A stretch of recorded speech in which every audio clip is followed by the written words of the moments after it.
So you just got home after an entire day of work. Now you have to think what to cook for dinner. For an easy yet delicious meal that's cooked in a jiffy, we are going to show you how to make a kielbasa and potato skillet.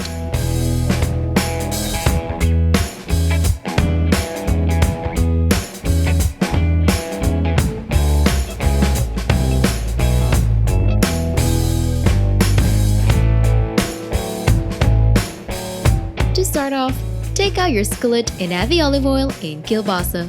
Sauté briefly, then add the yellow onions and garlic. Sauté once more until the onions become tender. Next, add the baby potatoes, brown sugar, Dijon mustard, dried thyme, and ground black pepper. Stir and allow the mixture to bubble before reducing the heat. Then, add in the baby spinach and stir until evenly incorporated. Remove from the heat, garnish with crumbled feta cheese, and eat up!